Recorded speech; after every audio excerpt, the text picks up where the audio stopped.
The fluorescent lights hummed overhead as Connor Walsh reached for a box of cornflakes at Millbrook Grocery. 6:30 on a quiet Friday evening. The store was nearly empty, just how he liked it. His 8-year-old daughter Ruby stood beside him, backpack still slung over her small shoulders from the day at school.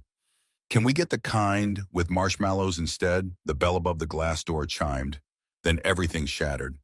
Everyone on the ground now, the masked gunman's voice cracked like a whip through the cramped aisles. Milk cartons crashed. A baby screamed.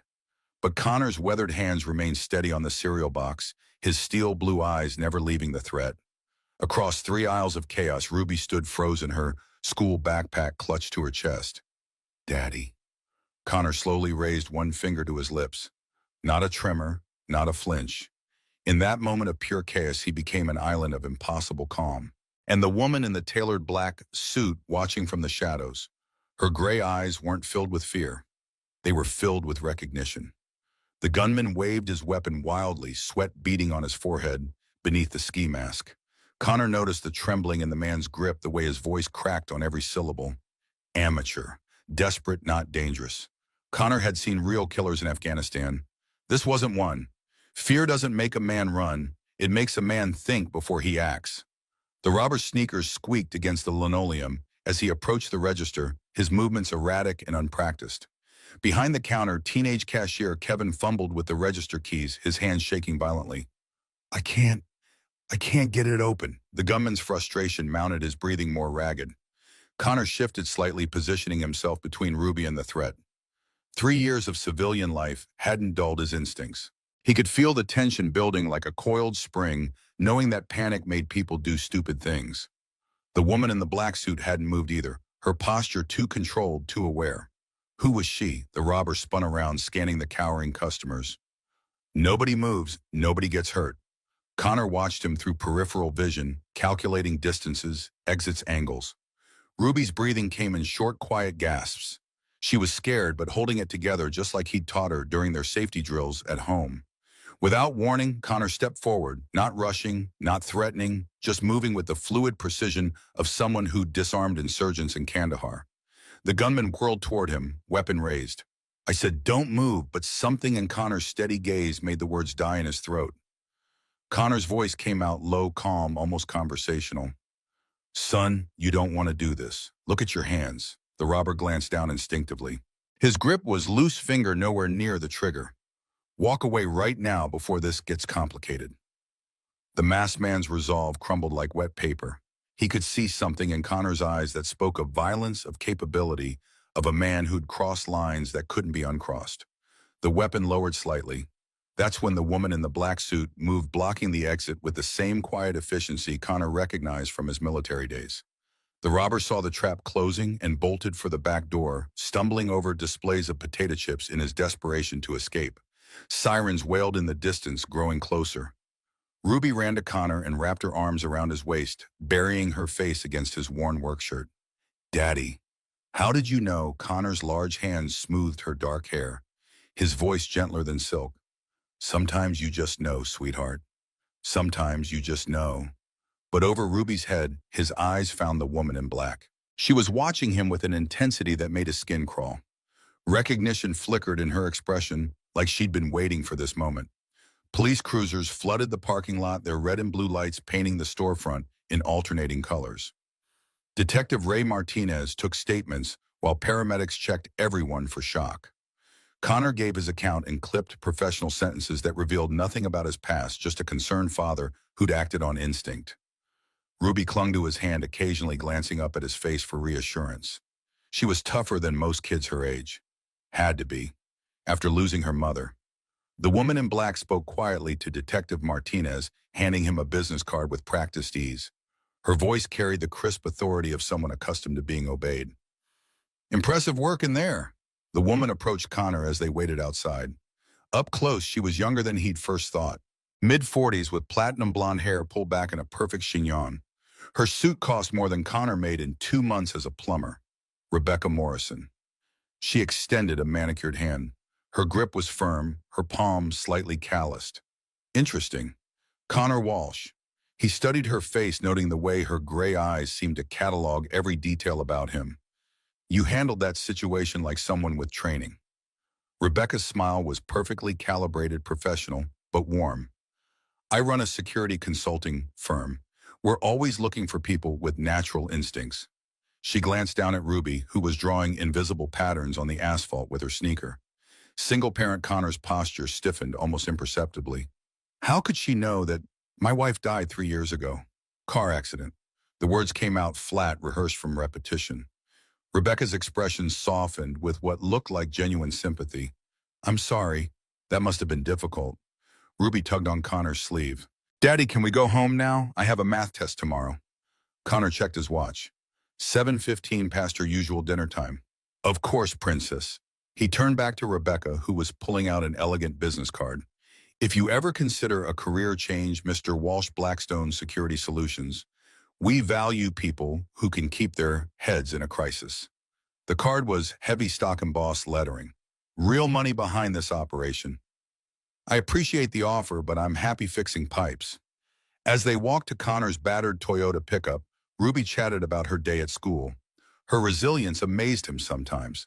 20 minutes ago, she'd been terrified. Now she was worried about her math homework. Connor helped her into the passenger seat, buckling her seatbelt with practiced efficiency. In the rearview mirror, he watched Rebecca Morrison climb into a black BMW sedan. She sat behind the wheel for a long moment, making a phone call before driving away. Something about her didn't sit right.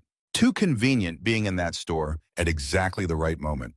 Stories like this take time to build. Stay with me. What happens next might save your life someday. Connor's two-story house on Maple Street looked exactly like every other house in their neighborhood. White siding, blue shutters, a small front yard that needed mowing. Ruby raced ahead to unlock the front door while Connor grabbed groceries from the truck bed. No cornflakes thanks to the evening's excitement. He'd have to remember to stop by the store tomorrow. Inside the house smelled like the vanilla candles Jennifer used to light every evening. Connor had stopped lighting them after the accident, but the scent lingered in the walls and the furniture in the spaces between memories. Ruby spread her homework across the kitchen table while Connor heated up leftover spaghetti. Daddy, why didn't that man scare you? She looked up from her multiplication table's pencil poised above the paper. Connor considered his answer carefully. How do you explain to an 8-year-old that some men carry violence like a scar, that some fear never really goes away? It just gets buried under layers of ordinary life. I was scared, sweetheart. But sometimes being scared means you have to be extra brave. It wasn't the whole truth, but it was true enough. After Ruby went to bed, Connor sat on the back porch with a beer in his laptop. Rebecca Morrison's business card lay on the weathered table beside him. Blackstone Security Solutions. Their website was impressive. Corporate clients, government contracts, offices in 3 states. Rebecca's bio photo showed the same confident smile she'd worn at the grocery store.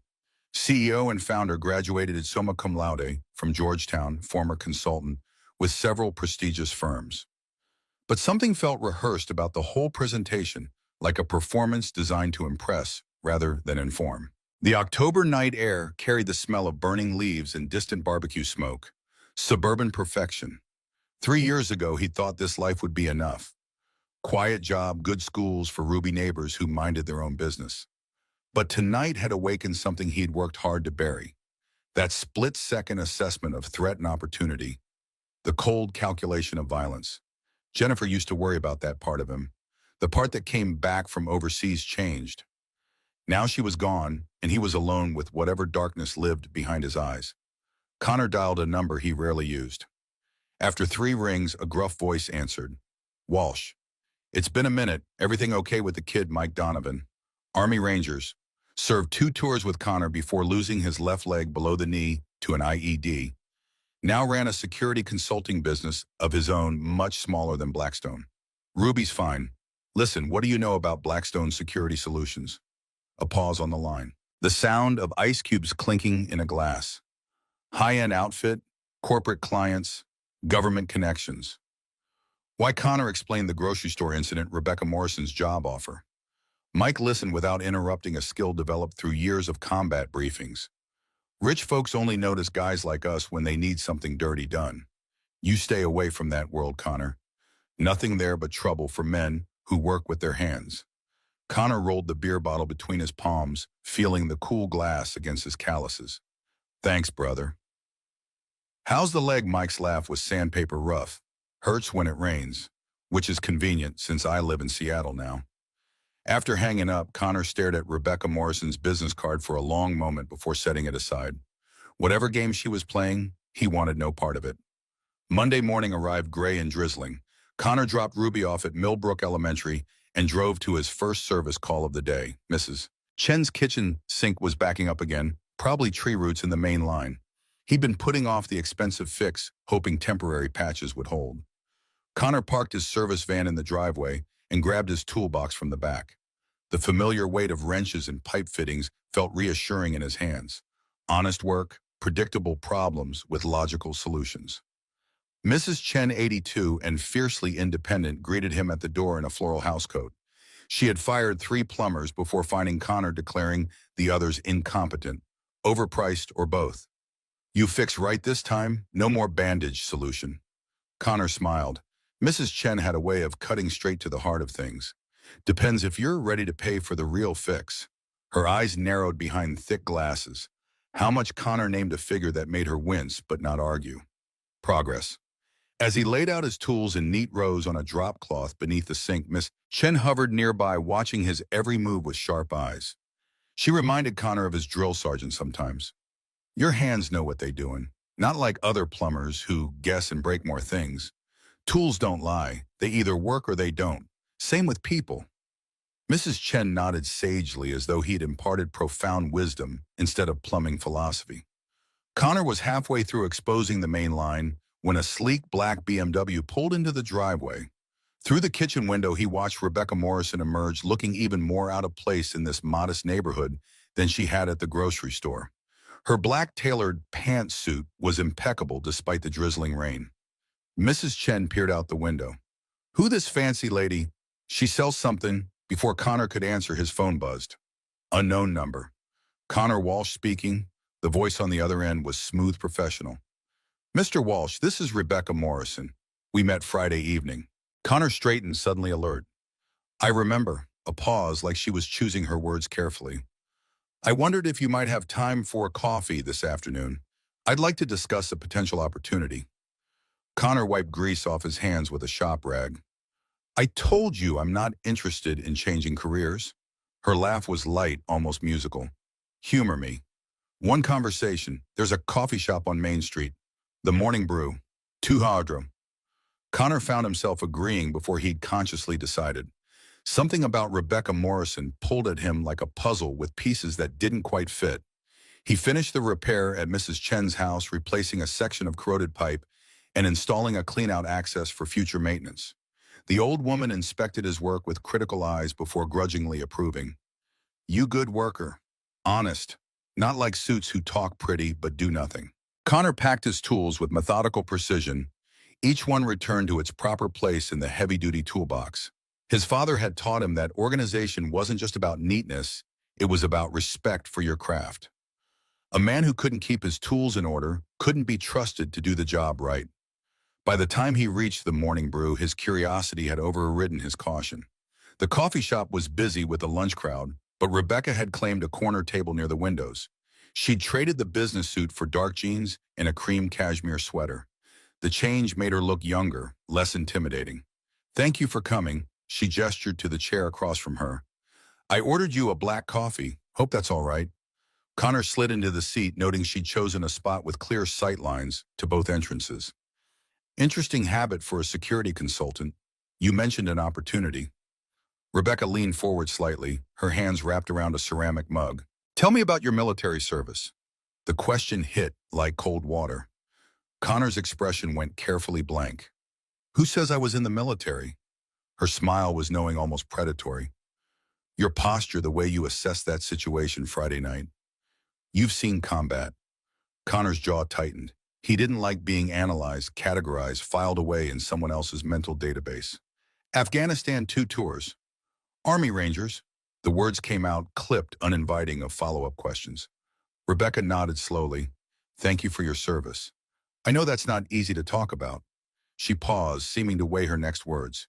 How would you feel about using those skills again? In a civilian capacity, of course. Connor pushed back from the table. I'm not interested in being a hired gun. Her laugh was sharp, almost bitter. Neither am I, Mr. Walsh. Neither am I. Rebecca pulled out a manila folder and slid it across the table. The Wellington family. Judge Harrison Wellington, his wife, to Patricia Wellington, 2 children ages 10 and 12. Connor opened the folder reluctantly. Professional photographs, biographical information, home address in the expensive part of Westchester County. They've been receiving threatening letters, detailed surveillance information. Someone knows their routines, their children's school schedules, their favorite restaurants. The police can't act until something actually happens. She pointed to photocopied letters included in the file. Read those and tell me what you think. The letters were printed on standard computer paper. No watermarks or distinctive fonts. But the content made Connor's skin crawl. Intimate details about the family's daily life. Patricia's Tuesday yoga classes, the children's after-school activities, Judge Wellington's route to the courthouse every morning. Whoever wrote these had been watching for months, building a comprehensive profile of vulnerability. Professional surveillance, Connor muttered. This isn't some crackpot with a grudge. Rebecca nodded grimly. Which is why we need someone with your particular skill set. Connor closed the folder and pushed it back toward her. Find someone else. Rebecca's fingers drummed against the table. There's something else you should know about Judge Wellington. Her voice dropped to barely above a whisper. In 2018, he presided over a high-profile money laundering case. Robert Harrison versus the state of New York. Connor frowned. Harrison, like the judge's first name? Rebecca continued, her words measured and deliberate. Robert Harrison was a small-time accountant who got caught up in something bigger than himself. The prosecution needed a fall guy. Judge Wellington made sure they got one. The implications hung in the air between them like smoke. Connor studied Rebecca's face, looking for tells for signs of deception.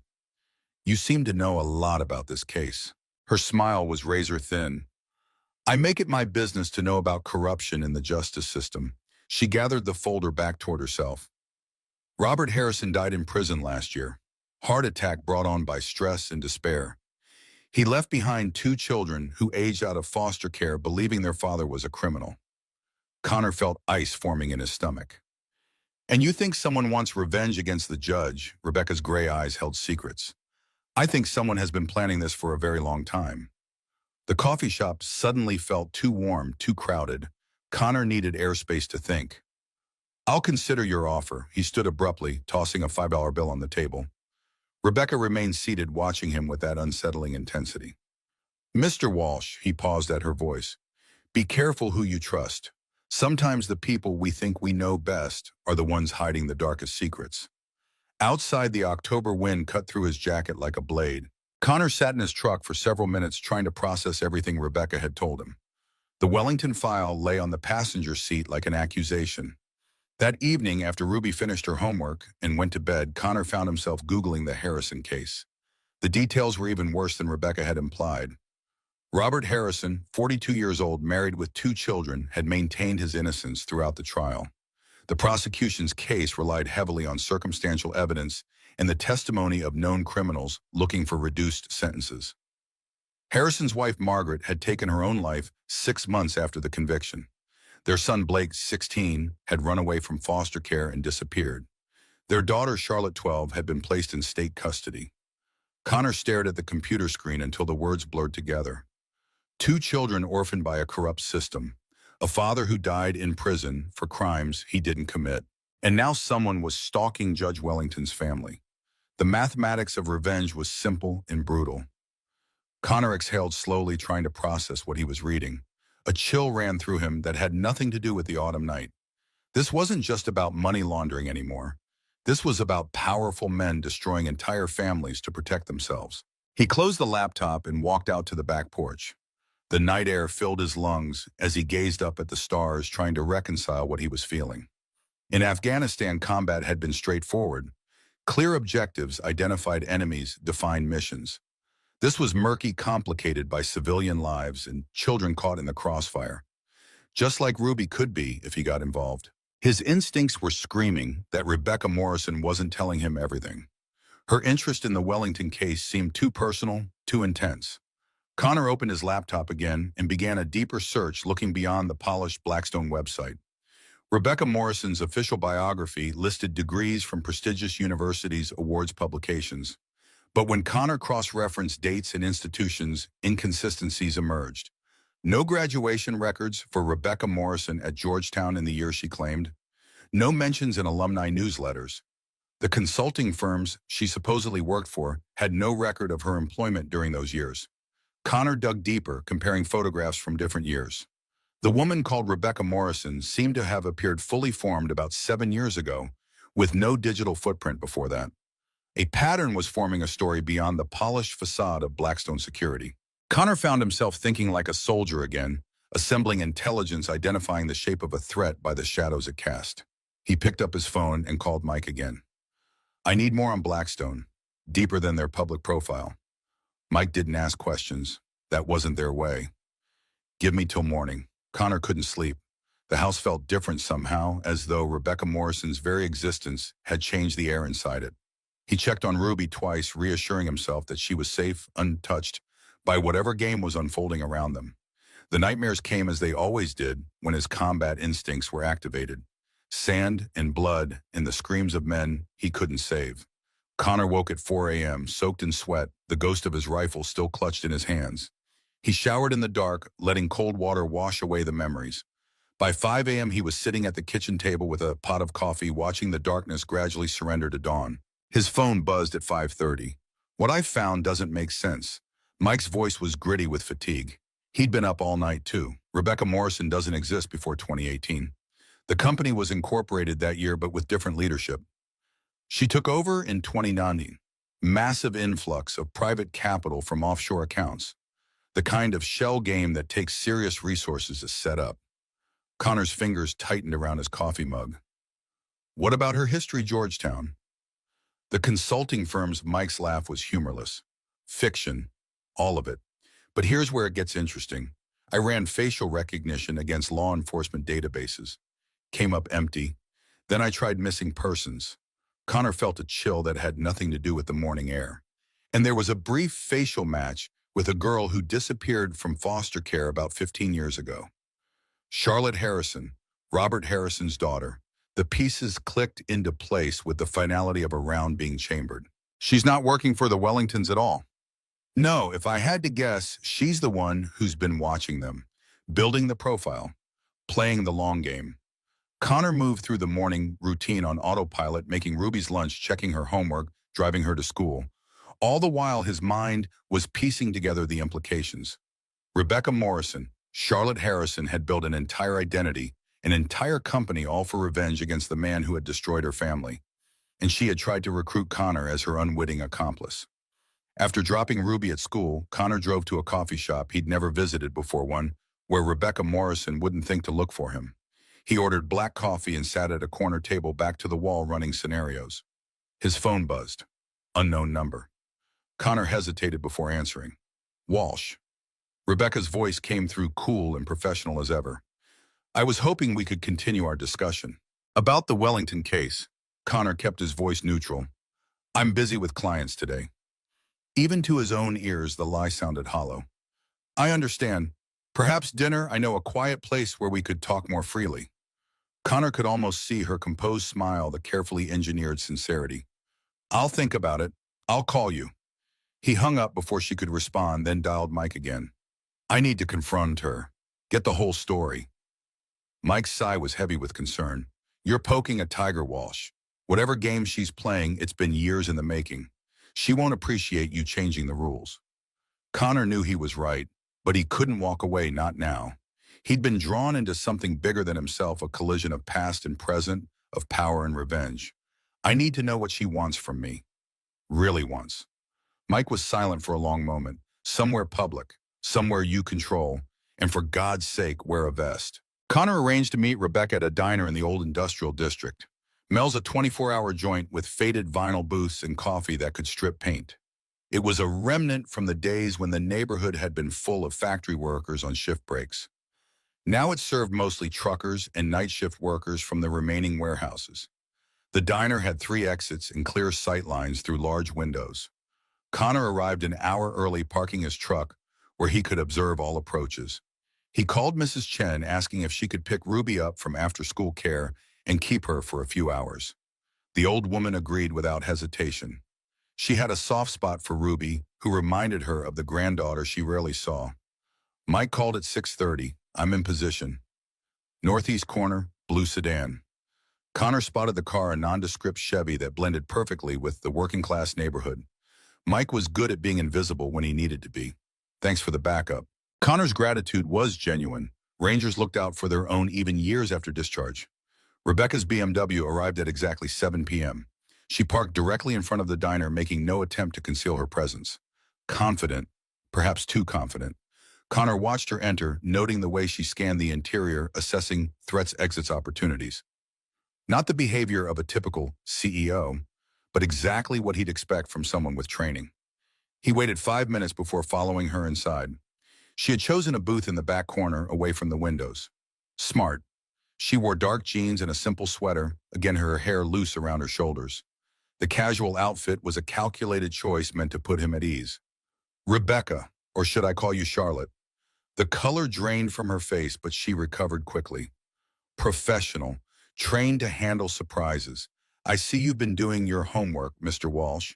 Connor slid into the booth across from her, back to the wall, clear of view of the entire diner.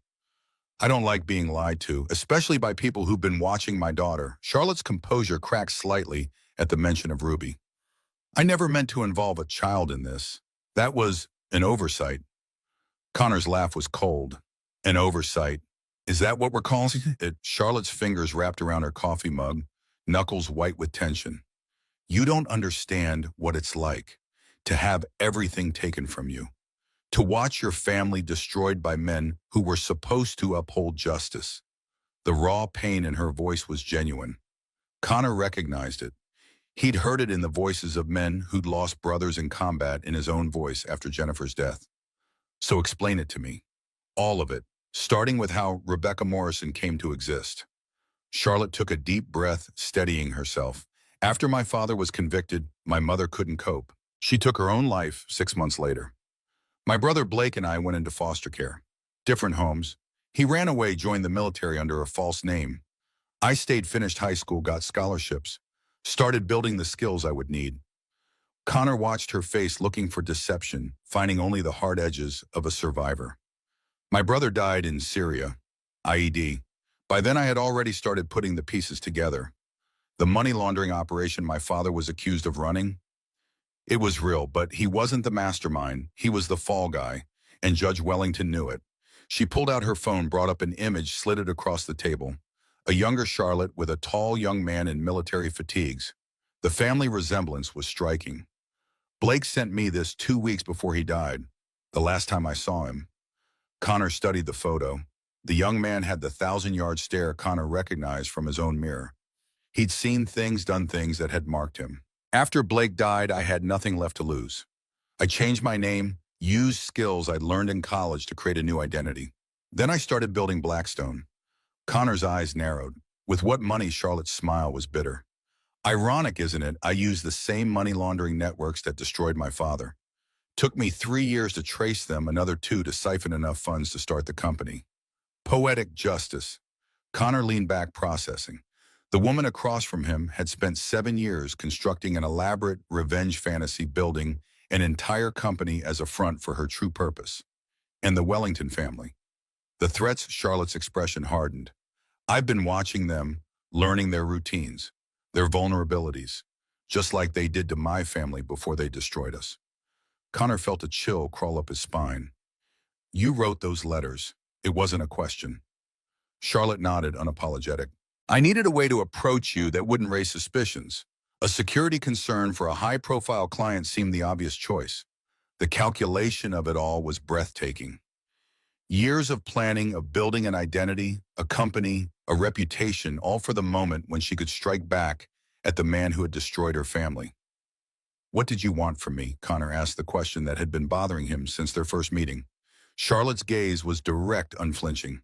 Access. Judge Wellington's security team is good, but they have blind spots. I needed someone who could see the vulnerabilities they couldn't. Someone with combat experience who could move through their defenses without raising alarms. Connor felt his stomach turn. You wanted me to help you kill him. Charlotte's laugh was sharp, brittle. No, death would be too quick, too clean. I want to destroy him the way he destroyed my father. I want to expose him, make him watch as his reputation, his career, his family's respect all crumble around him. I want him to live with the consequences of what he's done. The raw hatred in her voice was like a physical presence between them, cold and dangerous and alive. I never planned to hurt his children. I'm not a monster, but I needed to know their routines to understand when Wellington would be vulnerable. Connor pushed away from the table, disgust rising in his throat. You've been planning this for 7 years, building a life around revenge, and you thought I'd help you. Charlotte's eyes flashed with a desperate intensity. I've seen your service record, Connor, the real one, not the sanitized version they released. You understand that sometimes justice has to be taken, not given.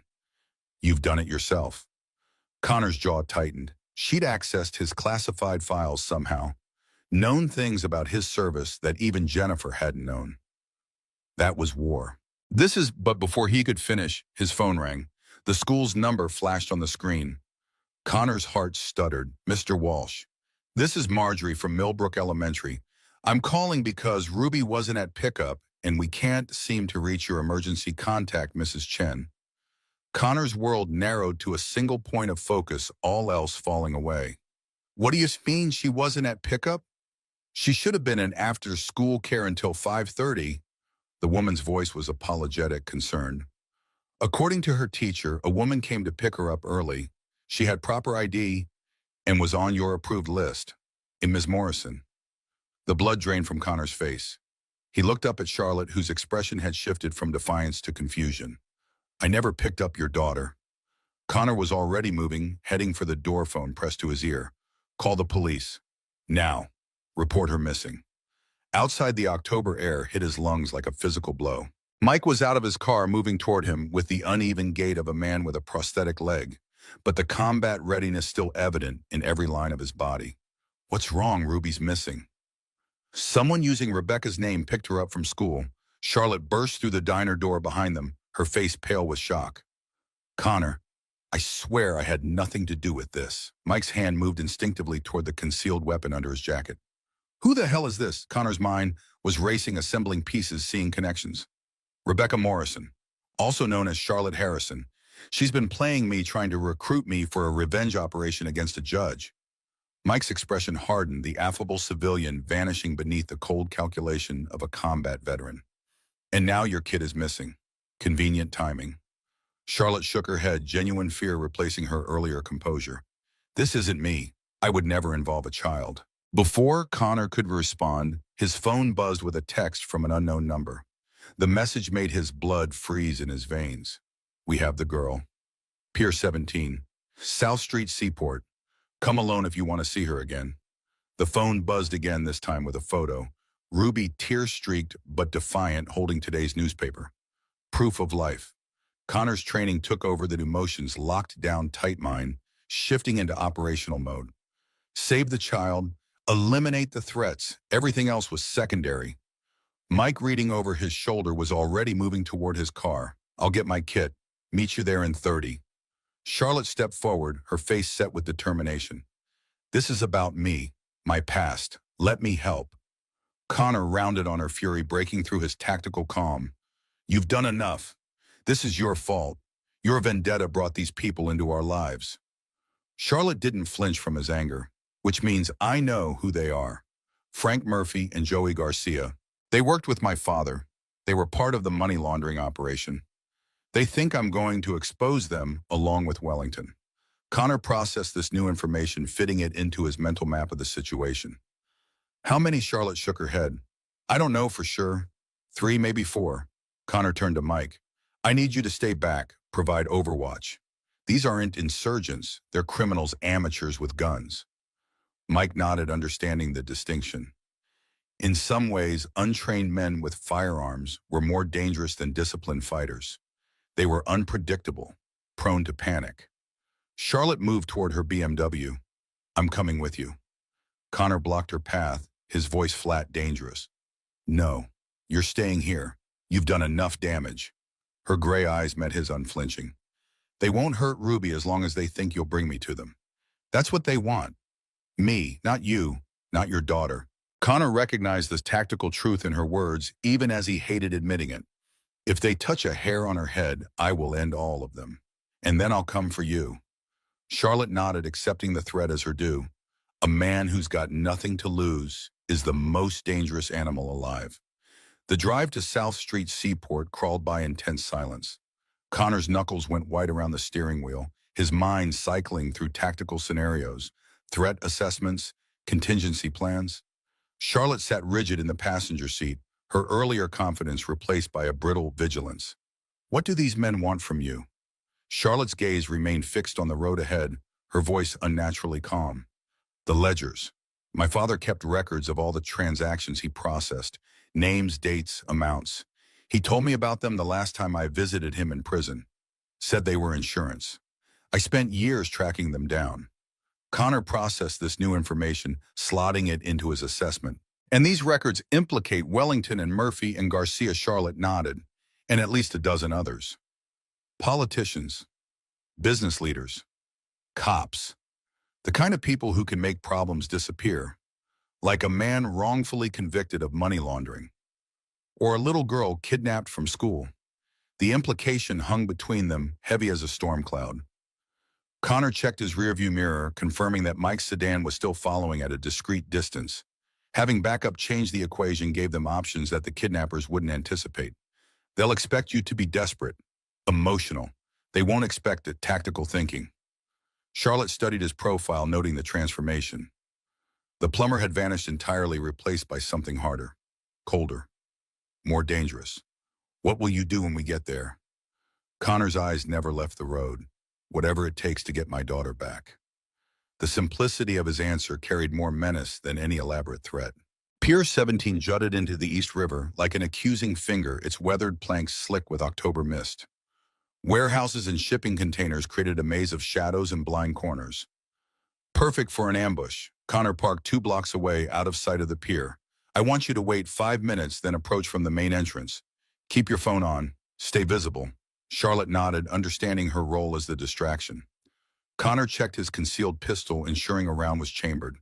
The familiar weight against his side was both comforting and disturbing. 3 years since he'd carried regularly. 3 years of trying to be just a plumber, just a father. Mike's voice came through his earpiece, calm and professional. I'm in position on the rooftop northeast of the pier. I've got eyes on a warehouse at the end. Light in one window, movement inside. Connor slipped out of the truck, moving through the shadows with the silent efficiency that had kept him alive through 2 combat tours. The memories came flooding back, night operations in Kandahar, moving through hostile territory with nothing but training and instinct to guide him. How many? Mike's voice crackled softly in his ear. 4 that I can see. 1 by the door, 1 patrolling the perimeter, 2 inside with the girl. Ruby, she's alive, sitting in a chair in the center of the room. Appears unharmed. Relief washed through Connor, quickly replaced by cold focus. He circled the perimeter, identifying the guard. Mike had spotted a heavy-set man with a shaved head, smoking a cigarette, a bulge under his jacket indicating a shoulder holster. Amateur, no professional smoked on watch. Connor approached from behind, using a stack of empty pallets for cover. The guard never heard him coming. A swift strike to the base of the skull, precisely calibrated, enough force to render unconscious, not enough to kill. The man crumpled without a sound. Connor dragged him behind the pallets, securing his hands and feet with zip ties from his pocket, gagging him with his own bandana. 1 down. The second guard presented more of a challenge, younger, more alert, actively scanning his surroundings as he patrolled the perimeter of the warehouse. Connor watched his pattern, noting the timing, the blind spots. The young guard passed a stack of shipping containers, momentarily out of sight of the warehouse windows.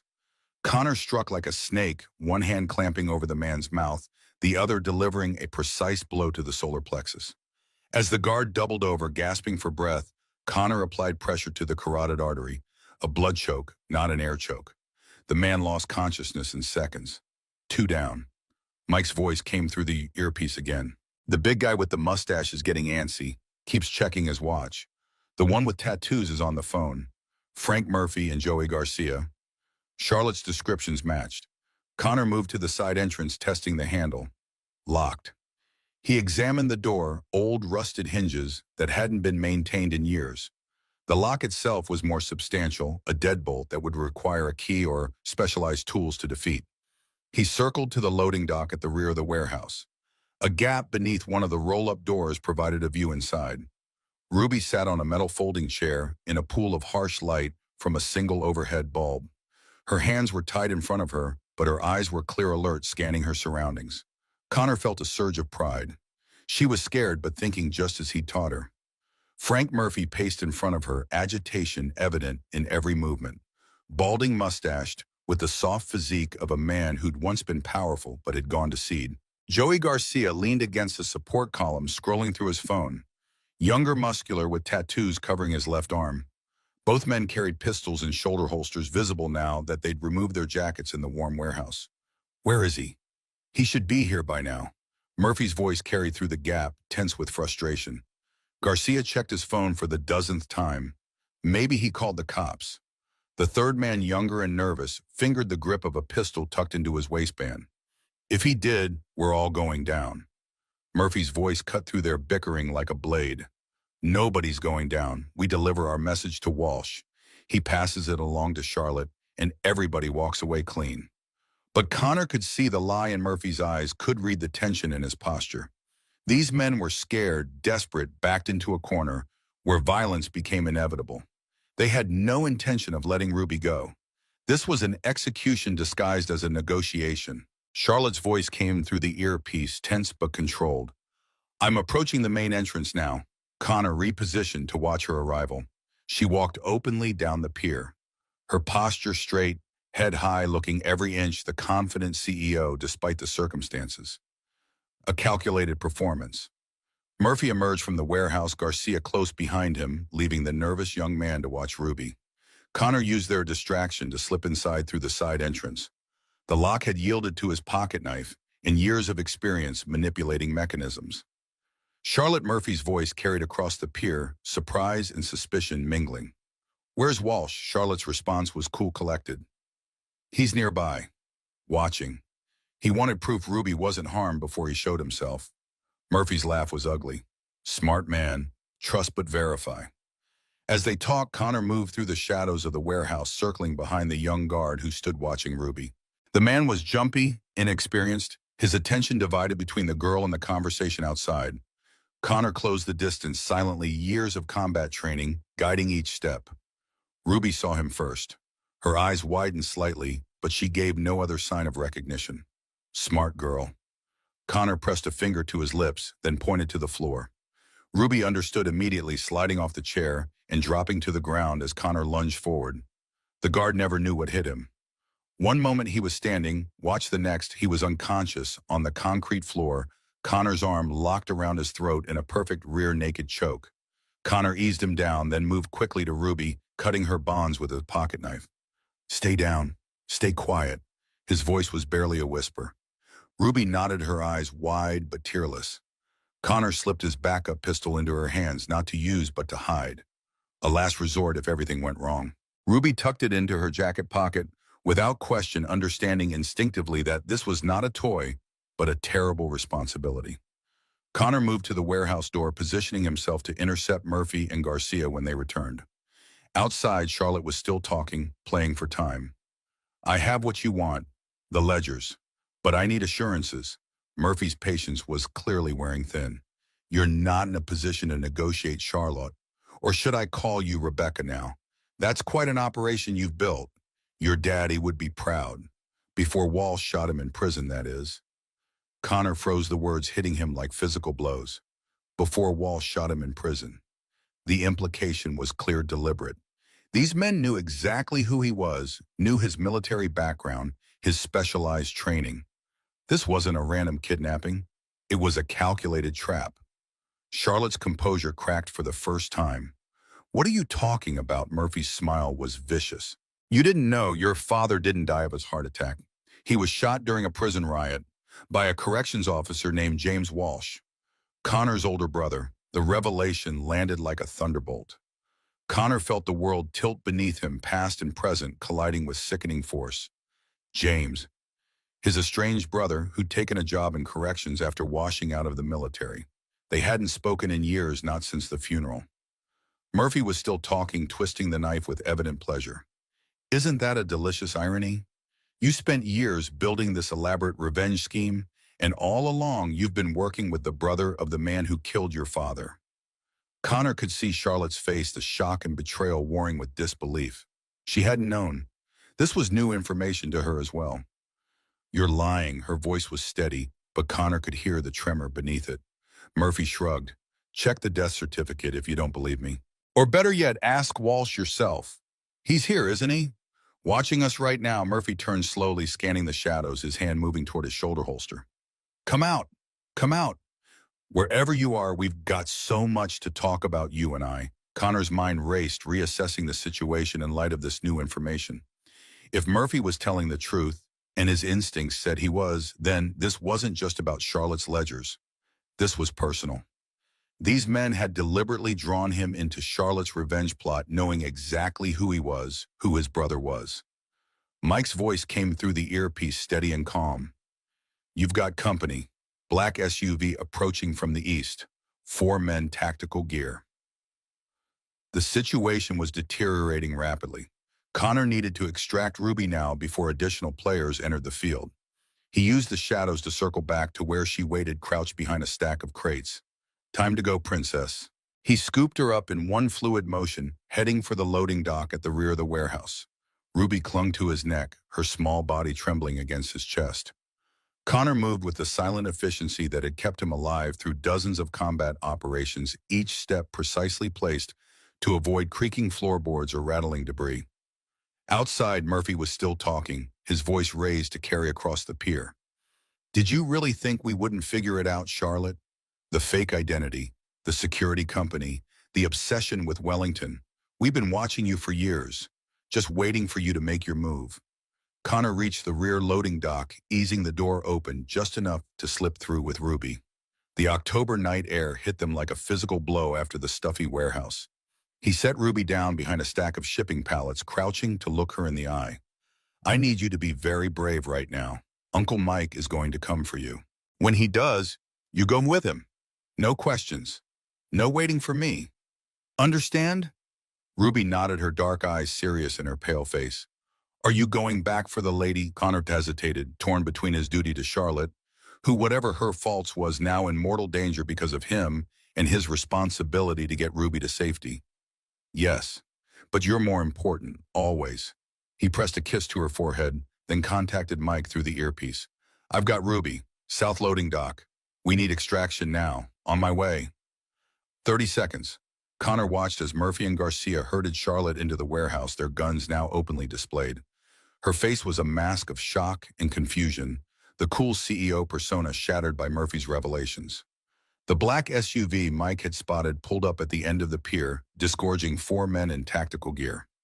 Not police, their movements were too uncoordinated, their equipment mismatched. Mercenaries or perhaps private security. Either way, they complicated an already volatile situation. Mike appeared at the edge of the loading dock, moving with surprising agility despite his prosthetic leg. He spotted Ruby and gave Connor a sharp nod. I've got her. Go. Connor squeezed Ruby's shoulder one last time. Be good for Uncle Mike. I'll see you soon. Then he was moving back toward the warehouse, driven by a combination of duty and the growing fury that Murphy's revelations had ignited. James, his brother, somehow connected to this mess in ways Connor was only beginning to understand.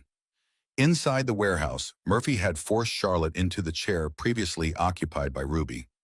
Garcia stood guard while the nervous young man Connor had incapacitated earlier was nowhere to be seen.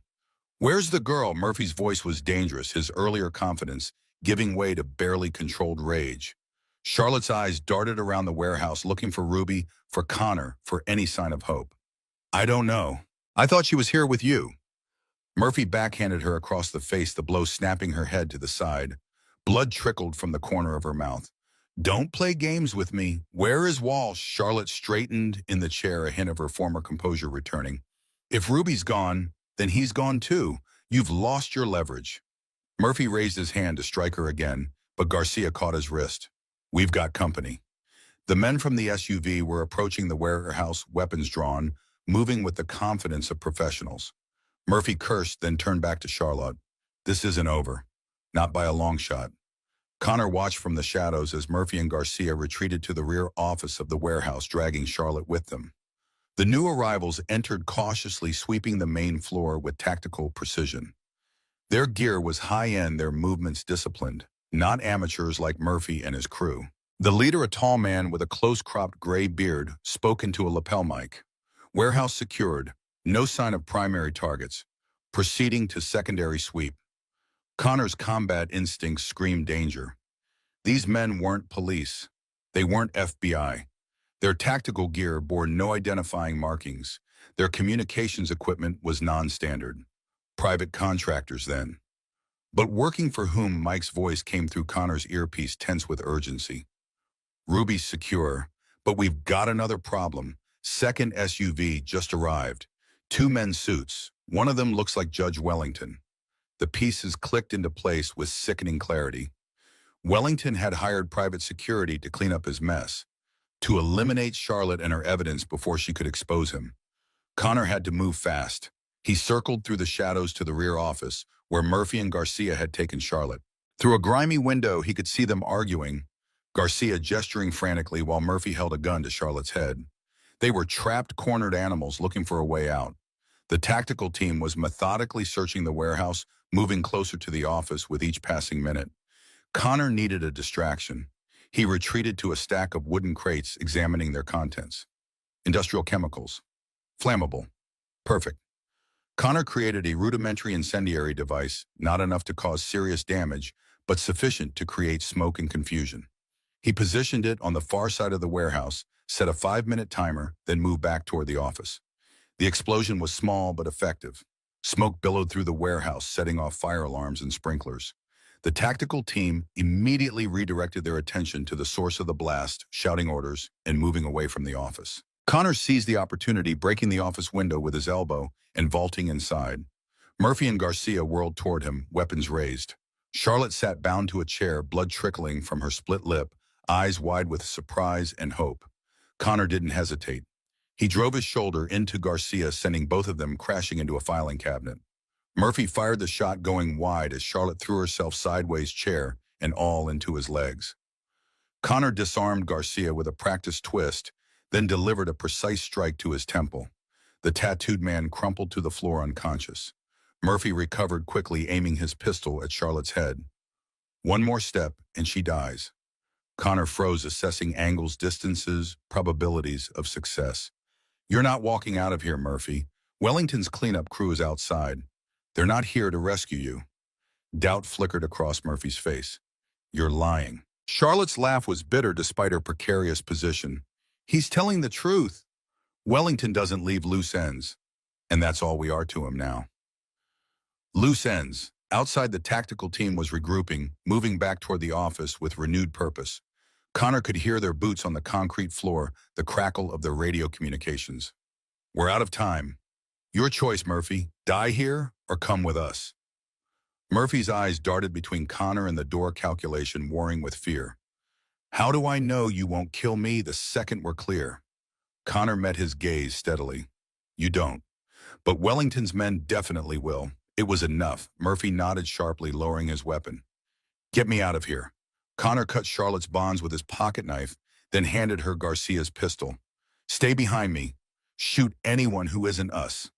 They moved back through the broken window, just as the office door burst open, tactical team members pouring in with weapons raised. Murphy fired blindly over his shoulder, more to create confusion than to hit targets. Connor led them through the smoke-filled warehouse, using the chaos to mask their movements. Outside, the October night was alive with sirens in the distance. Someone had reported the explosion, the gunfire. Police would be arriving soon. Connor guided Charlotte and Murphy toward the waterfront, away from the pier entrance, where Wellington and his men waited. There was a small dock on the east side of the pier, used primarily by maintenance crews. A single motorboat was moored there, its owner nowhere in sight. Connor helped Charlotte aboard, then turned to Murphy, who hesitated at the edge of the dock. Now what Connor's expression was unreadable in the dim light. Now you tell me everything. Starting with my brother. Murphy's laugh was hollow. Your brother was a means to an end.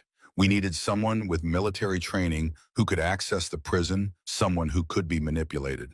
James Walsh had gambling debts, a failing marriage, and a chip on his shoulder about his more successful younger brother. He was perfect. Rage built in Connor's chest, cold and precise. You used him to kill Harrison. Murphy shrugged. We convinced him Harrison was a threat to national security, that taking him out was a patriotic duty. He believed us, right up until he put a bullet in his own head 3 months later. The revelation hit Connor like a physical blow. James had committed suicide. Connor had assumed it was the gambling, the divorce. He'd never imagined his brother had been manipulated into becoming an assassin, then discarded when he was no longer useful. Charlotte's face was pale in the moonlight, shock and grief battling for dominance. My father was executed. And your brother? The implication hung between them, terrible in its simplicity. They had both lost family to the same conspiracy, unwitting pawns in a game played by men like Wellington and Murphy. The sound of boots on wood brought Connor back to the present. The tactical team had found their trail, was moving toward the dock with purpose. Connor shoved Murphy into the boat, then jumped in himself, starting the engine with practiced ease. The small craft roared to life, carrying them away from the pier just as the first bullets hit the water around them. Charlotte crouched low into the boat, her earlier composure shattered by the night's revelations. Where are we going? Connor steered the boat toward the Brooklyn side of the river, putting distance between them and their pursuers. Somewhere safe. Somewhere we can regroup. Murphy huddled in the bow, his earlier bravado replaced by grim resignation. There is no safe. Not from Wellington.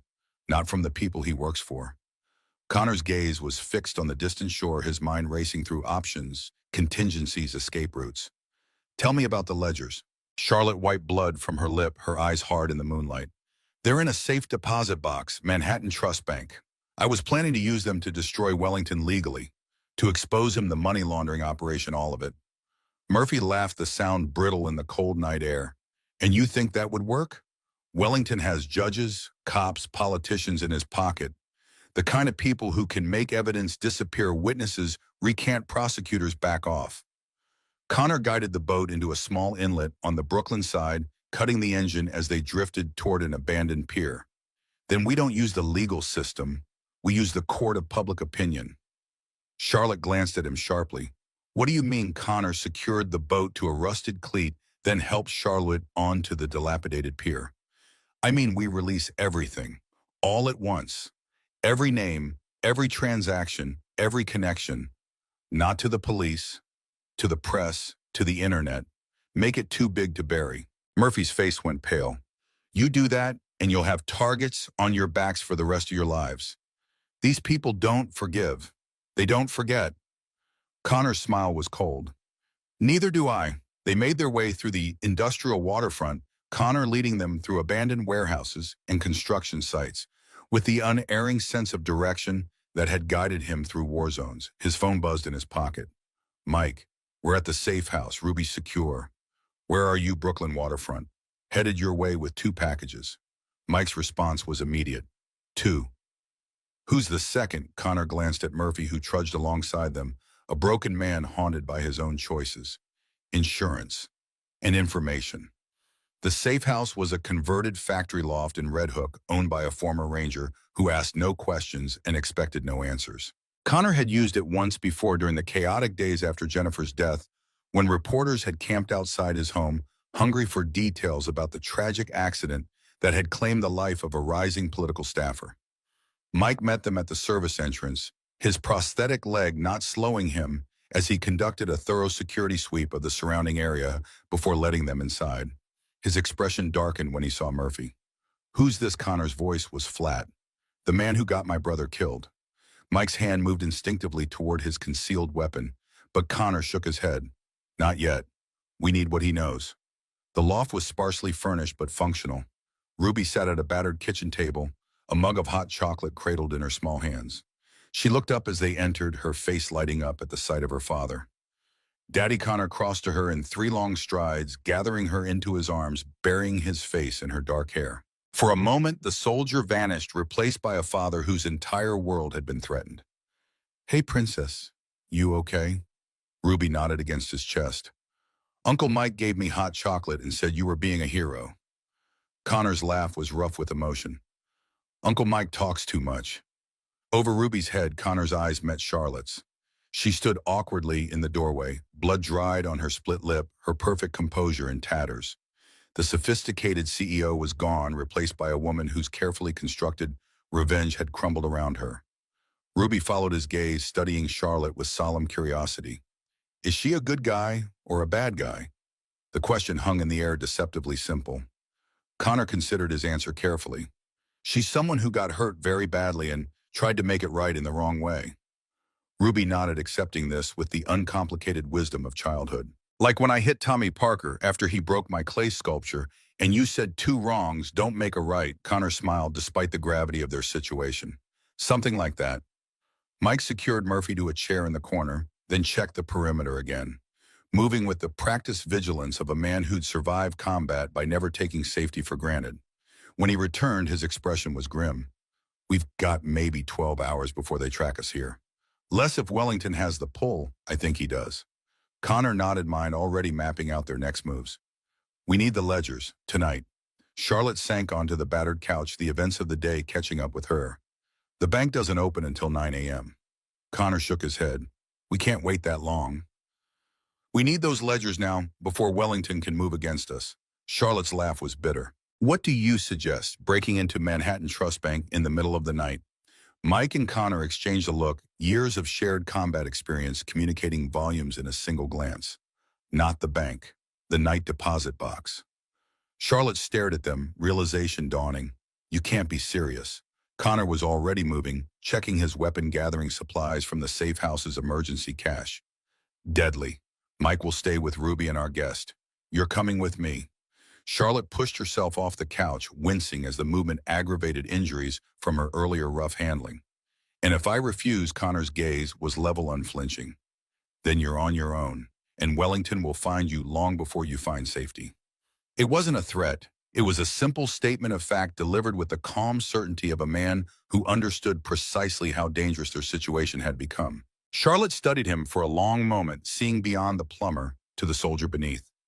Whatever she found there must have reassured her because she nodded once sharply. What's the plan? For the next hour, they worked with focused intensity.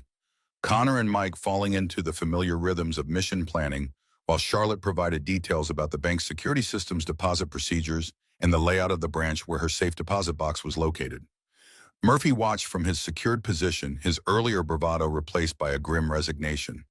Occasionally, he offered information about Wellington's resources connections, likely responses to their actions. Connor listened without comment, filing away details that might prove useful. Ruby fell asleep on the couch, exhausted by the day's trauma. Connor covered her with his jacket, brushing dark hair from her forehead with a gentleness that seemed at odds with the tactical precision of his planning. Charlotte watched this tender moment, something complex flickering across her face. She's a remarkable child. Connor nodded, his voice soft to avoid waking Ruby. She's everything good about her mother and nothing bad about me. Charlotte's expression softened. I think you're wrong about that. She has your strength, your ability to stay calm in a crisis. Connor studied Charlotte, seeing beyond the sophisticated facade to the wounded child beneath. The girl who had lost everything and spent 7 years building an elaborate revenge to fill the void. Why Wellington? Why not go after the people who actually killed your father? Charlotte's smile was bitter. Wellington was the gatekeeper, the one who made it all possible. Without him, the money laundering operation would have been exposed years ago. He protected them, provided legal cover, made sure the right people were convicted and the wrong people walked free. A familiar pattern.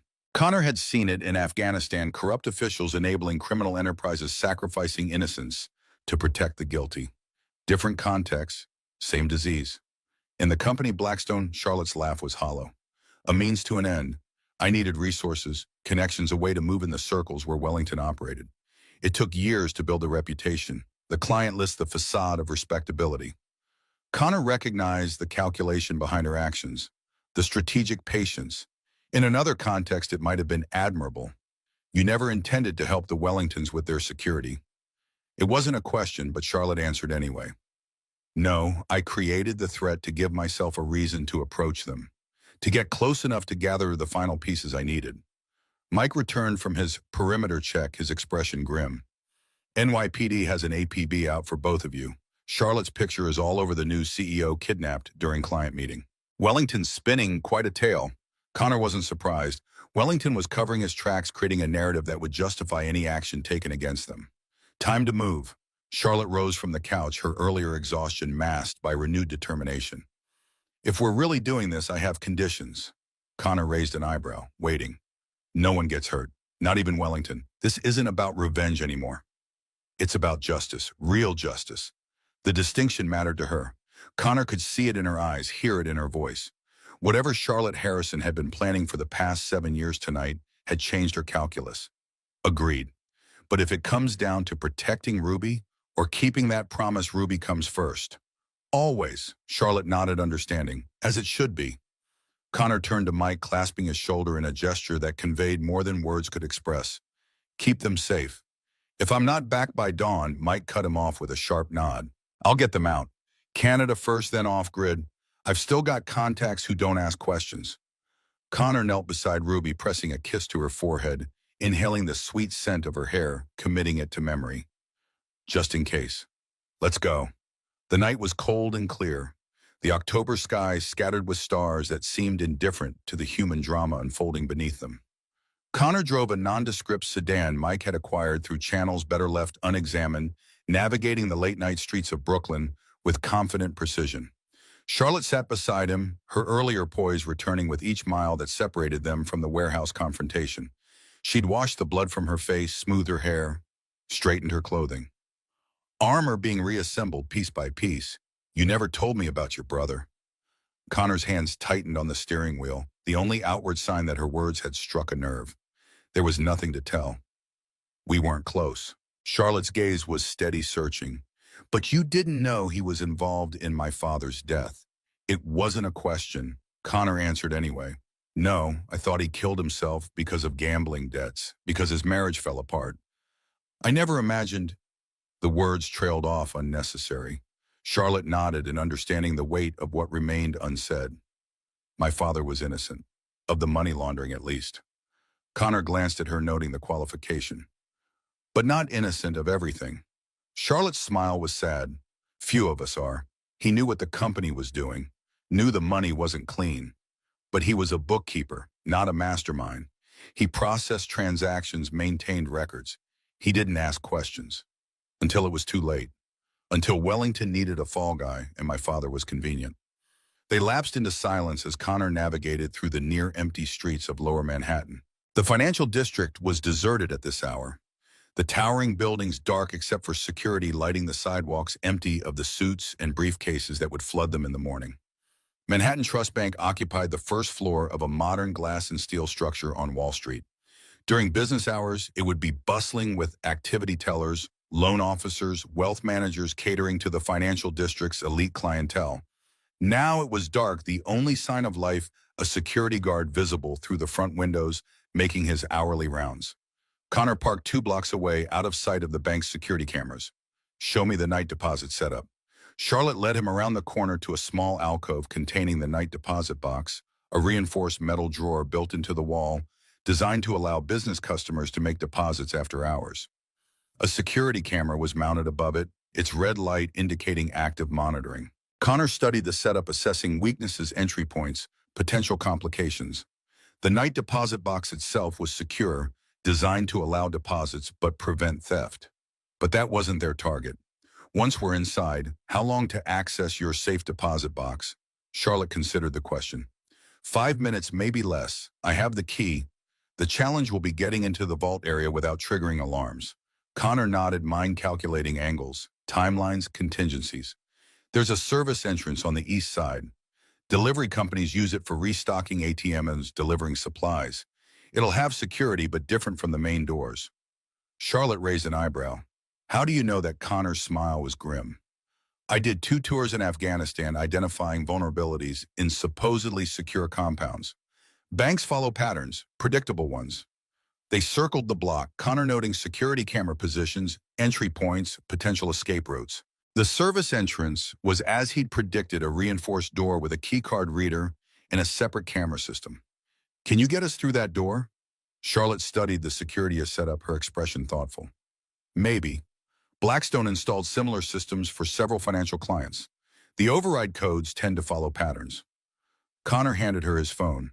Then let's find out what pattern this one follows. Charlotte worked quickly, her fingers flying over the screen as she accessed databases, cross-referenced, client installations, narrowed down possibilities. The CEO persona had returned fully, now confident and focused. I've got 3 potential override sequences. One of them should work. Connor checked his watch. 2:17 a.m. The security guard would make his next round at 3 years, giving them a narrow window of opportunity. Let's move. They approached the service entrance, staying close to the building to minimize their profile on security cameras. Charlotte entered the first override code. The keycard reader blinked red. Denied. She tried the second code. Another red light. Come on, come on. The third code produced a different response. The keycard reader blinked green once, then yellow, requiring additional authentication. It wants a keycard with the right RFID signature. Connor reached into his pocket, producing a small electronic device, a universal RFID emulator Mike had provided from his collection of specialized equipment. Try this. Charlotte held the device against the reader. For a heart-stopping moment, nothing happened. Then the light turned green, and the door lock disengaged with an audible click. They slipped inside, finding themselves in a service corridor that ran behind the main banking floor. Motion sensors were visible at intervals along the ceiling, their status lights glowing red in the dimness. Charlotte pointed to a control panel near the door. Service corridor sensors. They're on a separate system from the main floor. If I can access the control panel. But Connor was already moving, reaching up to a ventilation grate in the ceiling, removing it with practiced ease to reveal a narrow crawl space above.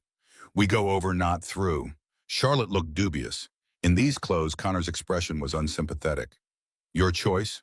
Dirty clothes or prison jumpsuit? That settled it. Charlotte allowed Connor to boost her into the crawl space, then followed himself, replacing the ventilation grate behind them. The space was cramped, dusty, and uncomfortably warm from the building's heating system.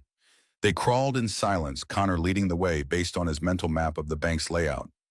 After what felt like an eternity of cramped movement, they reached a grate that overlooked the main vault area. Connor peered through the slats, confirming it was empty of personnel. Wait here. He removed the grate carefully, then lowered himself into the room below with near silent precision. After a quick scan for security measures, he gestured for Charlotte to follow. She descended less gracefully, but with admirable determination, brushing dust from her clothes as she oriented herself. The vault itself was a massive steel door, closed and locked for the night. But the safe deposit box area was in an adjacent room protected by a secondary security system. Charlotte approached the keypad beside the door, entering a code from memory. My client access code. It won't get us through the main vault, but the safe deposit area uses a different system. The door unlocked with a soft click. Inside, rows of metal boxes lined the walls, each secured with the dual key system, requiring both the client's key and the bank's master. Charlotte moved directly to box 714, inserting her key. Then she hesitated, looking back at Connor. We need the bank's key too. Connor examined the lock, then produced a set of specialized picks from an inner pocket of his jacket. Not necessarily. His hands moved with practiced precision, manipulating the lock mechanism with delicate pressure. Years of combat had given him skills that transferred surprisingly well to civilian applications. The ability to defeat security systems, to move undetected, to improvise solutions under pressure. The lock yielded after 30 seconds of focused effort. Connor pulled the box from its nesting place, setting it on the central table. Charlotte opened it with reverent care, revealing a stack of ledgers bound in faded leather, the pages yellow with age. My father's records. Every transaction, every name, every account number. Connor glanced at his watch. 2:43 a.m. The security guard would begin his rounds in 17 minutes. We need to move. Charlotte hesitated, her hand hovering over the ledgers. There's something else. From beneath the ledgers, she withdrew a small flash drive. Digital copies. Everything scanned, indexed, searchable. I spent years preparing this. Connor nodded, impressed despite himself by her thoroughness, her commitment to her cause. Let's go. They reversed their path, crawling back through the ventilation system, dropping into the service corridor, slipping out the service entrance just as a security guard appeared at the far end of the main banking floor, beginning his 3 a.m. rounds. In the car, Charlotte clutched the ledgers and flash drive to her chest like precious cargo, which in a very real sense they were. 7 years of her life dedicated to obtaining these records to building a case against the men who had destroyed her family. Now what Connor navigated through the empty streets heading back toward Brooklyn in the safe house. Now we use what you found. Not for revenge, for justice. Charlotte studied his profile in the dim light of passing street lamps, seeing the soldier beneath the plumber, the father beneath the fighter. A man provides, a man protects. Everything else is just decoration. The words hung between them, a simple philosophy that somehow encompassed everything Connor Walsh believed about the world, about his role in it, about the responsibilities that defined him. Back at the safe house, Mike met them at the door, his expression grim. "We've got a problem." Mike's words hung in the air as Connor and Charlotte entered the safe house. Ruby was still asleep on the couch, but Murphy was gone. In his place sat Detective Ray Martinez, his service weapon holstered but visible at his hip. Connor froze instincts, calculating distances, angles, escape routes. Martinez raised his hand slightly, a gesture of peace. "Easy, Walsh. I'm not here officially." Mike stood nearby, tense but not alarmed. "Martinez showed up 20 minutes ago, alone. He let me check him for wires." Connor's eyes narrowed, assessing the detective with newfound wariness. "Where's Murphy?" Martinez gestured toward the bathroom. "Secured. Your friend here insisted. Smart precaution." Charlotte clutched the ledgers tighter against her chest, her face a careful mask. "Why are you here?" Detective Martinez leaned forward, his expression grave. "Because in about 4 hours, a joint task force is going to descend on this location with shoot-to-kill orders for both of you." Connor didn't react outwardly, but his mind raced, recalibrating.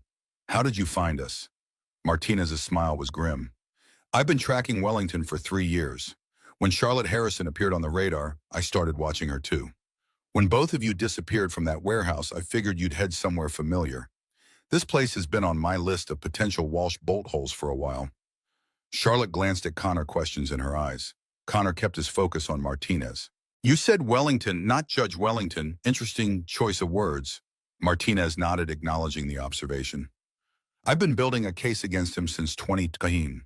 Slowly, carefully, the kind of case that can't be buried or dismissed. And now you two have blown it all to hell with your warehouse escapade." He gestured toward the ledgers Charlotte held. "Though I'm guessing those might make it worth the complication." Charlotte set the ledgers on the table, her posture straightening as she reclaimed some of her executive authority. "My father's records. Every transaction the money laundering operation processed from 2012 to 2018. Names, dates, amounts, account numbers." Martinez's eyes widened slightly, the only indication of his surprise. "That's quite a find, Ms. Harrison. Or should I call you Miss Morrison?" Charlotte's smile was thin. "Harrison will do. I'm tired of pretending to be someone else." Connor moved to check on Ruby, confirming she was still asleep before rejoining the conversation. "You said 4 hours. Why the warning?" Martinez studied him with the careful assessment of a man accustomed to reading people. "Because I've spent 3 years building this case. Because your brother deserved better than what happened to him. And because I know what it's like to watch your family destroyed by men who think they're above the law." The personal admission hung in the air, unexpected and weighty. Connor recognized the look in Martinez's eyes, the same burning need for justice that had driven Charlotte for 7 years. Different methods, same fuel. "What do you propose?" Martinez reached for the flash drive Charlotte had placed beside the ledgers. "May I?" Charlotte nodded. Martinez pocketed the drive, then outlined his plan.